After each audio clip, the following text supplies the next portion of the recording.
de la République. C'est toujours le même rituel, presque plus monarchique que républicain, la passation de pouvoir.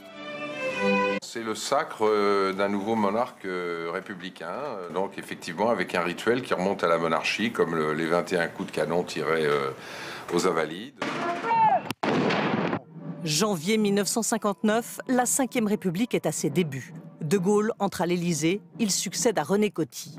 Jaquette et collier de grand maître de la Légion d'honneur, le protocole est parfaitement respecté. Le premier des Français est désormais le premier en France. Même solennité 10 ans plus tard, avec Georges Pompidou, De Gaulle a démissionné. C'est le président par intérim Alain Poher qui l'accueille. Et comme à l'époque du Roi Soleil, c'est la musique de Lully qui l'accompagne. Changement de style en 1974. Valéry Giscard d'Estaing est le plus jeune président que la France ait connu jusqu'alors. Il a 48 ans, il veut incarner la modernité, arrivé à pied à l'Élysée, en costume de ville, sous les vivas. Il repart 7 ans plus tard, à pied encore, mais sous les huées. François Mitterrand vient d'être élu, premier président socialiste à entrer à l'Élysée, avec toujours la musique royale de Lully. C'est l'alternance dans la continuité. D'aujourd'hui, quelle plus haute exigence pour notre pays que de réaliser la nouvelle alliance du socialisme et de la liberté, quelle plus belle ambition que de l'offrir au monde de demain.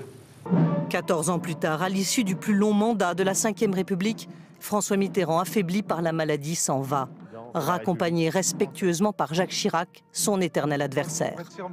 Avant de partir, il lui a demandé de veiller sur les canards du parc de l'Élysée. Il lui a aussi confié, comme c'est la tradition, le code nucléaire. C'était assez artisanal au début, puisque pour De Gaulle et Mitterrand, c'était un petit morceau de papier avec 6 chiffres écrits à la main par les présidents eux-mêmes, qu'ils avaient tous les deux mis dans un médaillon qui pendait au bout d'une chaîne. 2007, avec Nicolas Sarkozy, c'est une nouvelle génération politique qui prend le pouvoir. Le style people entre à l'Élysée. Et ressort 5 ans plus tard, un président divorcé et remarié accueille son successeur et sa concubine. Les deux premières dames s'embrassent pour se dire au revoir. François Hollande, lui, n'attend même pas le départ de Nicolas Sarkozy pour s'engouffrer dans le palais. Beaucoup y ont vu un manque d'égard, une sorte de rupture dans la tradition.